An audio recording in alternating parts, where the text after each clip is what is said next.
most, I want to give all praises, honor, and glory to Yahweh, Bahasham, Yahweh Shai, Bahasham, Rakha Kodash. Double honors to the elders and the apostles of Great Millstone, and peace and blessings to the elect. And I have two pieces of information here. This is an article published recently, I believe today, and this is a document, all right, that I believe this is sometime in the past. It looks like a piece from a newspaper. Okay, and basically, when was this? Yeah, 1986. Hmm, interesting. But there's some interesting information that I came across within this page here, which I'm not gonna read everything. Um, I even hope that the part that I am gonna read is not enough for them to take down the video. But I will link it in the description box so you can go ahead and read the whole thing. Okay, but there is some interesting stuff in here as well. So before getting into that, and Lord willing, it'll be a straightforward video. Let's read a little bit of this. Okay, because they're talking about, as it says, Texas mayor calls for UN, all right, United Nations intervention. Okay, it says here, El Paso's leader says the U.S. border crisis is too big for the federal government to resolve alone. The mayor of America's largest southern border city has called for support from other countries and even the United Nations to help resolve the humanitarian crisis. That's a key part right there. All right. They're calling this a humanitarian crisis. Okay, in other words, it's some level of an emergency. All right, it says to resolve the humanitarian crisis brought on by record flows of illegal immigrants into the US. Quote, we need to work together regardless of parties because this is a U.S. United States problem, El Paso, Texas Mayor Oscar Leeser said on Wednesday in a CNN interview. It's not an El Paso problem, it's a lot bigger than El Paso. I honestly believe it's bigger than the United States. We need to work with the UN. Now, what does that mean? All right. To work with other countries to be able to come up with a program that becomes humanitarian for everyone. So working with the UN, let's see what does that look like. Now, if he's saying that this is too much for just them and even the federal government to handle, what is the UN going to do? Are they going to bring troops? Are they going to what come up with a plan to house, right? The politically correct term or way of saying it, to house these illegal immigrants, right? But we have to watch and see.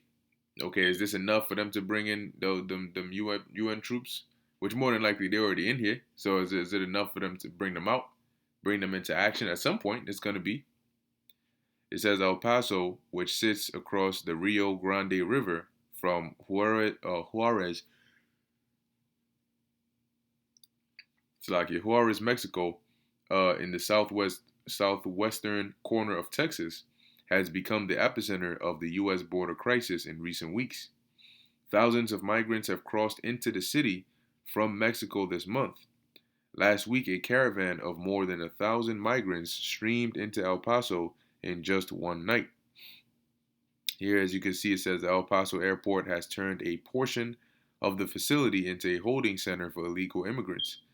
Migrants are sleeping on the floor and throughout the airport.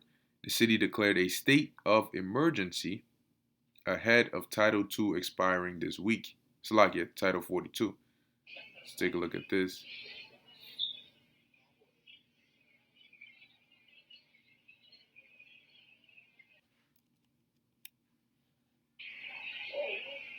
So you can see it's pretty filled.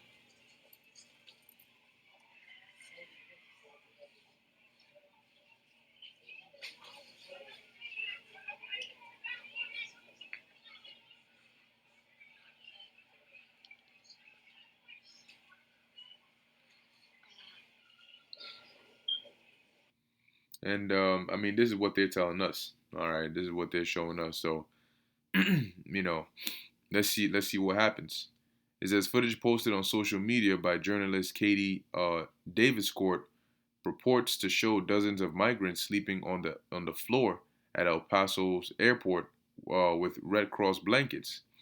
Leeser, who declared a state of emergency on Saturday, told CNN host Don Lemon that the city has also secured the use of two vacant schools to shelter more migrants. Okay, now, like I said, um, let's see. All right, let me read this real quick. Um, El Paso officials are working with the federal government, the Red Cross, and other entities to help cope with the crisis, the Democrat mayor said. But this is strictly a band aid on something that needs to be fixed in the very short term. He added, "We do not know, or we do know that we do have a broken immigration process and it needs to be fixed. Border crossings by illegal migrants have surged to an all time high since President Joe Biden took office in January 2021. Yeah, and this guy is just, I mean, at this point, and it's funny, right? Because I remember literally the day that this guy got elected, and you had people parading in the streets, driving, happy, celebrating, yelling, "Oh, yeah, yeah, yeah. He's here, he's gonna fix it." This dude was campaigning, having freaking Jake singing about this guy, talking about Biden, come save us, come deliver us. Well, he's here. Your so beloved elected president is here. He's doing his thing. He's doing what you wanted him to do. But now that nobody seems to really like that, and I remember during that time we would speak about it, how you have people that they're only voting Biden because they put commercials that this is the most important vote of your life. Get up and vote, vote, vote. And they're only voting Biden because they don't want Trump. And if you ask them, oh well, what are some policies that he's going to implement that you like? What change is he going to bring? Oh well, he's better than Trump.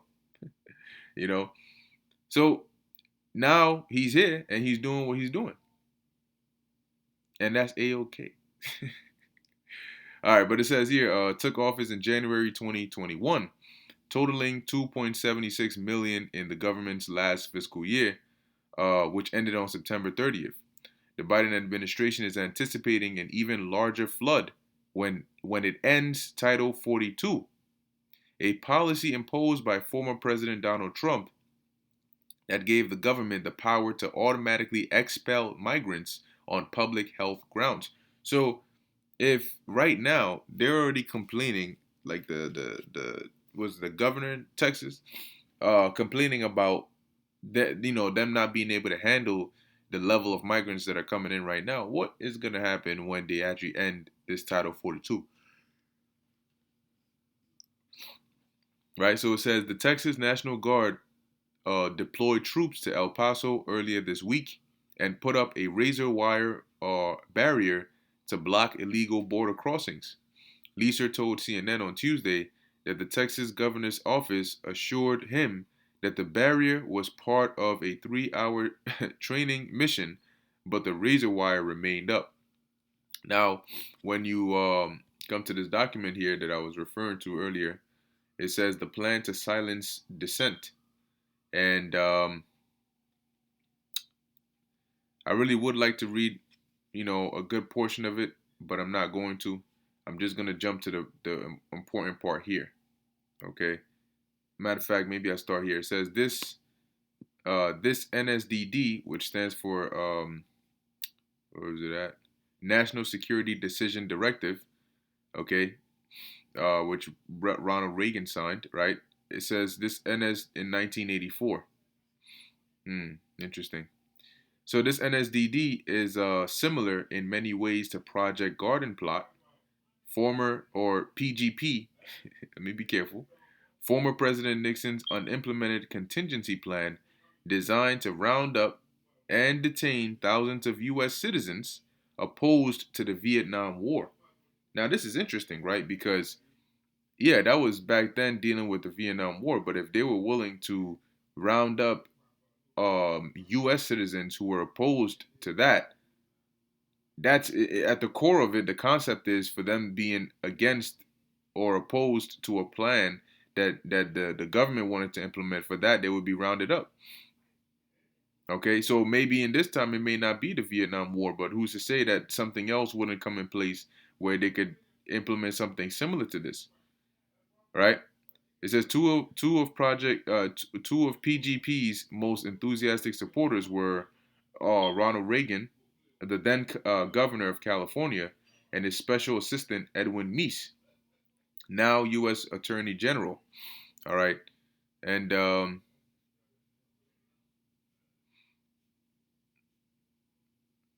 yeah, let me see. Yeah, I'll also post this in the description box as well. I just came across it. I actually don't know where this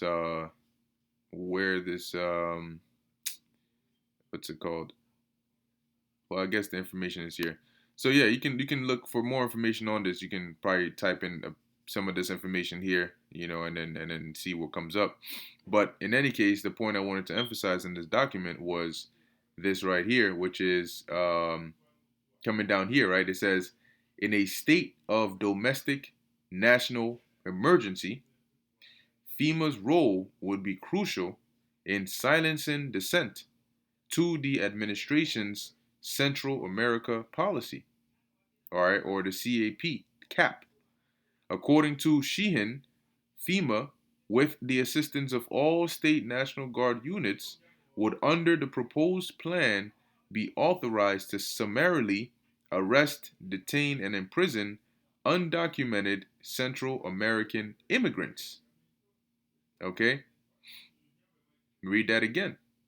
FEMA, with the assistance of all state National Guard units, would, under the proposed plan, be authorized to summarily arrest, detain, and imprison undocumented Central American immigrants.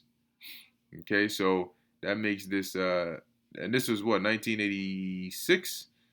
All right, the year 1986. So that makes it pretty interesting, for the 2023 or 2022, which we're in now, dealing with there being this migrant crisis. So where is this going to lead to? Well, we got to watch and see. They're already calling for the UN. So let's see. Will this become a national emergency? Will they need to then utilize well, let's read it. It says FEMA officials are also seeking the authority to arrest at the same time U.S. citizens whose names are listed on a classified administrative index kept by the FBI. It says those arrested would be detained at 10 national detention centers located on military bases in the United States, which are now being readied for possible use. Interesting. And then, they deemed it, other preparations for a state of emergency have also occurred. In 1984, FEMA supervised a secret project code named Rex 84. All right, which I believe it used to be called the King Alfred Plan, but now it got changed to this. Let's take a look at the parent issue of this. We'll get access to it. The plan to silence. Let's see. Who is this? Joe Roos. Okay. Yep. So yeah, like I said, I'll leave this in the. Yeah, is there more in this? Yeah. All right. So yeah, like I said, I'll leave this in the description box. You can take a look at it. Um, but I have a quick precept. This is the book of Ephesians, chapter 5, verse 15. It says, "See then that ye walk circumspectly, not as fools, but as wise, redeeming the time, because the days are evil." So you got to keep your eyes open. You got to keep your mental radar on high, okay, high alert, and pay attention to the things that are going on, because there are a lot of different factors in different departments, all right, that are going on right now, all right, that are going to lead to an even more chaotic time. So walk circumspectly, and as Yahushua said, watch as well as pray. So with that, I'm going to end it here. Lord willing, that was edifying to the elect. In closing, I want to give all praises, honor, and glory to Yahweh, Bahasham, Yahweh Shai, Bahasham, Rakha Kodash. And until next time, Shalom.